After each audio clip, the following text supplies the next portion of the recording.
ભુજ શહેરના સતત વધી રહેલા વિસ્તાર અને કામગીરીના ભારણને પહોંચી વળવા માટે ભુજ નગરપાલિકા દ્વારા વાહન કાફલામાં નોંધપાત્ર વધારો કરવામાં આવ્યો છે. શહેરની સ્વચ્છતા, પાણી પુરવઠો અને અન્ય પાયાની જરૂરિયાતોને વધુ સુદૃઢ બનાવવાના હેતુથી નગરપાલિકા દ્વારા નવા વાહનોની ખરીદી કરવામાં આવી હતી, જેનું લોકાર્પણ ભુજના ધારાસભ્ય કેશુભાઈ પટેલના વરદ હસ્તે કરવામાં આવ્યું હતું. આ પ્રસંગે નગરપાલિકાના પ્રમુખ રશ્મિબેન સોલંકી, વિવિધ સમિતિઓના ચેરમેનો અને કાઉન્સિલરો મોટી સંખ્યામાં ઉપસ્થિત રહ્યા હતા.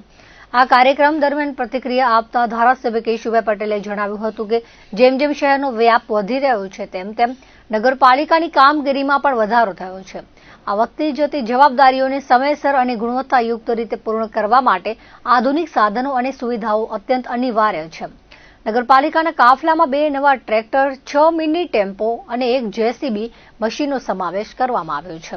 ખાસ કરીને ઉનાળાની ઋતુમાં જ્યારે પીવાના પાણીની સમસ્યા ઊભી થાય ત્યારે આ નવા ટ્રેક્ટરો દ્વારા ટેન્કરની સુવિધા પૂરી પાડી શકાશે, જેનાથી શહેરના છેવાડાના વિસ્તારો સુધી પાણી પહોંચાડવામાં સરળતા રહેશે. વધુમાં તેમણે જેસીબી મશીનની ઉપયોગિતા પર ભાર મૂકતા કહ્યું હતું કે અગાઉ નગરપાલિકાએ ખાનગી ધોરણે જેસીબી ભાડે રાખવા પડતા હતા, જેમાં સમય અને નાણાંનો વ્યય થતો હતો. હવે નગરપાલિકાનું પોતાનું જેસીબી હોવાથી ડ્રેનેજ રિપેરિંગ, રોડ સમતળ કરવા કે અન્ય ખોદકામની કામગીરી વધુ ઝડપથી અને કરકસરપૂર્ણ રીતે થઈ શકશે. આ ઉપરાંત મિની ટેમ્પોનો ઉપયોગ નગરપાલિકાના વિવિધ વિભાગોની માલ સામાનની હેરફેર અને અન્ય ક્ષેત્રીય મુલાકાતો માટે કરવામાં આવશે, જે વહીવટી કામગીરીને વધુ ગતિશીલ બનાવશે. અંતમાં ધારાસભ્ય નગરપાલિકાના તમામ પદાધિકારીઓને અનુરોધ કર્યો હતો કે પ્રજા જ્યારે ટેક્સ ભરે છે ત્યારે તેમને ઉત્તમ સુવિધાઓ મળે તે જોવાની નૈતિક જવાબદારી આપણી છે. ડ્રેનેજ, સફાઈ, લાઇટ અને પાણી જેવી પાયાની સુવિધાઓમાં નાગરિકોની ફરિયાદોનું ત્વરિત નિરાકરણ લાવવામાં આવે તે જરૂરી છે. નવા વાહનોના આગમનથી લોક સુવિધામાં વધારો થશે અને લોકોનો નગરપાલિકા પરનો વિશ્વાસ વધુ મજબૂત બનશે તેવી આશા તેમણે વ્યક્ત કરી હતી. આ સાધનો કાર્યરત થવાથી ભુજ શહેરના જનજીવનમાં સકારાત્મક પરિવર્તન આવશે અને વિકાસ કાર્યોને વેગ મળશે તેવું તેમણે વધુમાં જણાવ્યું હતું. આ વેળાએ નગરપાલિકાના હોદ્દેદારો, વિવિધ સમિતિઓના હોદ્દેદારો, નગરસેવકો, કર્મચારીઓ વગેરે હાજર રહ્યા હતા. જે રીતે આજે નગરપાલિકાને વિસ્તાર, કામગીરી જેમ વધતી જાય છે એમ સાધનો, સુવિધા પણ વધારવી જોઈએ. એને અનુલક્ષીને જે રીતે 2 ટ્રેક્ટર, 6 મિની ટેમ્પા અને 1 જેસીબી ભુજને ક્યારેક પીવાના પાણીની તકલીફ થતી હોય તો આ 2 ટ્રેક્ટર દ્વારા ટેન્કરથી જ્યાં વરદી આવશે ત્યાં પાણીના ટેન્કરને અપાશે.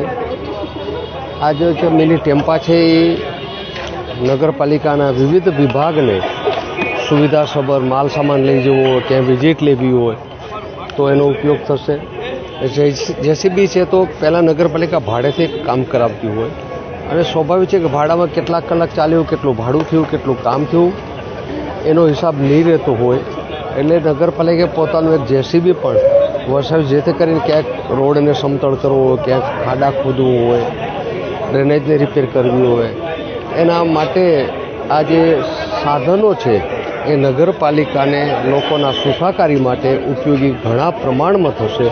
અને આજે આખી નગરપાલિકાના પ્રમુખ, કારોબારી ચેરમેન, વોટર સપ્લાય ચેરમેન, અનેક ચેરમેનો, કાઉન્સિલો ભેગા થઈને લોકોને સુખાકારી માટે નગરપાલિકાને સુપ્રત કરીને આજથી કાર્યરત થશે. અને સ્વાભાવિક છે કે જો લોકો ટેક્સ ભરે છે તો લોકોને સુવિધા પણ મળવી જોઈએ. ડ્રેનેજનો વિષય છે, સફાઈનો વિષય છે, રોડ લાઇટનો વિષય છે, પીવાના પાણીનો વિષય છે.